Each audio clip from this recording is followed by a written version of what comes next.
제가 꾸준하게 먹는 영양제가 오메가3하고 칼슘 영양제, 종합 비타민 이렇게 3개인데요. 모두 다 비타민 D가 들어가 있더라고요. 비타민 D를 너무 많이 섭취하는 건 아닌가 하는 생각이 드는데 하루에 얼마나 먹어야 하나요? 아주 중요한 내용을 발견하셨네요. 이전에도 이와 비슷한 영상을 올린 적이 있었죠. 비타민 D의 중복성에 대해서 질문을 하셨는데요. 비타민 D는 뼈의 형성뿐만 아니라 칼슘의 항상성을 유지하는 데 아주 큰 도움을 되고요. 칼슘과 인의 흡수를 돕는 작용도 하고요. 칼슘과 인산염이 재흡수되는 것을 도와서 체내에서 과도하게 빠져나가지 않도록 조절하는 데도 사용되어지는 것이 바로 비타민 D입니다. 비타민 D가 우리 몸에 존재하기 때문에 칼슘과 인의 혈중 농도를 적절하게 유지해서 항상성을 유지하게 해줍니다. 비타민 D는 결핍하게 되게 되면요, 면역체계와 염증 반응 시스템에 이상이 생길 수가 있게 됩니다. 그렇다고 해서 이제 반대로 과량으로 섭취하시게 되면요,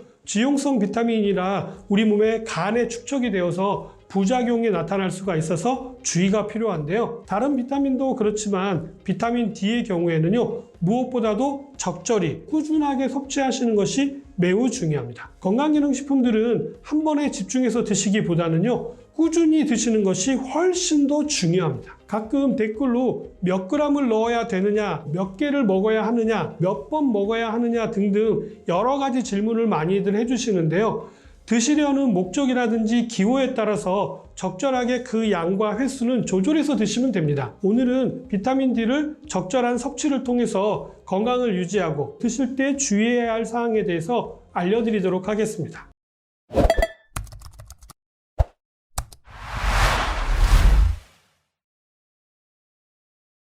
먼저 비타민 D는 규칙적으로 섭취하시는 것이 중요합니다. 지용성 비타민으로 일정량은 우리 몸에서 쌓아둘 수가 있게 되는데요. 그렇다 하더라도 섭취를 중단하게 되면요, 수치가 다시 떨어지기 때문에 꾸준하게 드시는 것이 아주 중요합니다. 적정 용량을 꾸준하게 섭취할 수 있는 방법으로는요, 영양제라든지 건강기능식품 형태로 섭취하시는 걸 추천드리는데요.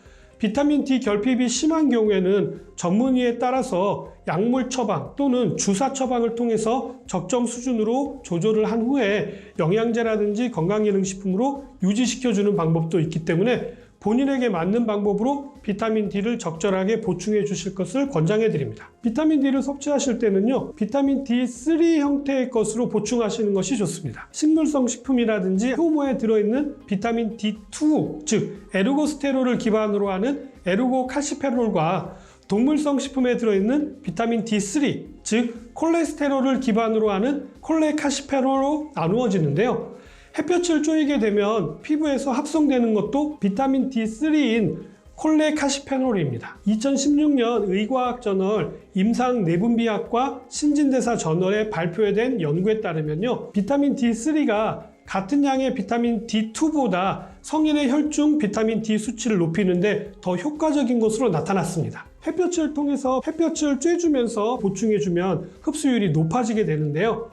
햇볕을 쬐는 시간대는 햇볕이 강렬한 10시에서 3시 사이가 좋고요. 피부가 노출된 상태여야 하는데요. 팔이라든지 다리의 면적이 드러난 상태에서 자외선 차단제를 바르지 않으셔야 비타민 D를 충분히 합성해낼 수가 있게 됩니다. 일주일에 3번 이상, 시간은 약 20분에서 30분 정도 쬐어주시면 충분한 보충이 가능합니다. 백야 현상으로 일조량이 부족한 북유럽의 경우에는요, 아이들 성장을 위해서라도 유치원에서도 인위적으로 적절한 자외선을 쬐어주는 영상을 TV에서 본 기억이 납니다. 그만큼 햇볕을 통해서 비타민 D가 아이들의 성장과 면역 관리에 아주 중요한 역할을 한다는 것을 알 수가 있겠죠. 다음 3번째로는요, 꼭 기름과 함께 드시는 것이 중요합니다. 일반 수용성 비타민과 달리 흡수가 잘 되지 않기 때문이죠. 지용성 비타민은 기름과 함께 드셔야 흡수를 높일 수가 있습니다. 대표적인 지용성 비타민은 비타민 A와 비타민 D, 그리고 비타민 E가 가장 대표적인데요. 비타민이 많이 함유된 식품은 가급적이면 기름을 두른 볶음 요리라든지 기름이 넉넉한 육류나 견과류와 함께 드시는 것이 좋습니다. 그리고 바로바로 대사가 되지 않고 우리 몸 안에 축적될 수가 있기 때문에 과량으로 섭취하지 않도록 주의하셔야 하는데요. 현재 챙겨 드시는 영양제가 있으시다면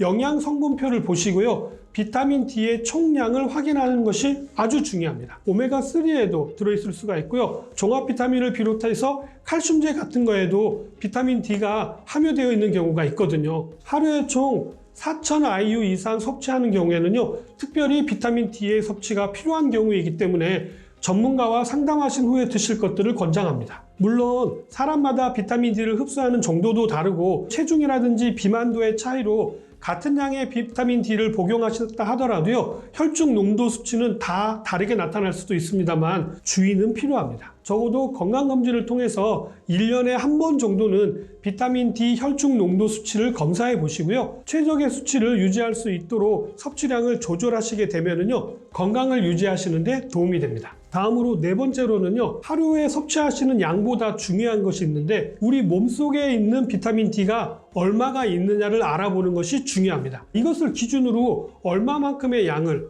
어느 기간 정도 섭취해야 할지가 결정되기 때문에 건강검진을 통해서 기준치를 알아보시는 게 중요하고요. 건강한 성인 기준 적정 혈중 농도는요, 30나노그램에서 약 100나노그램 미만으로 유지하시는 것이 좋은데요.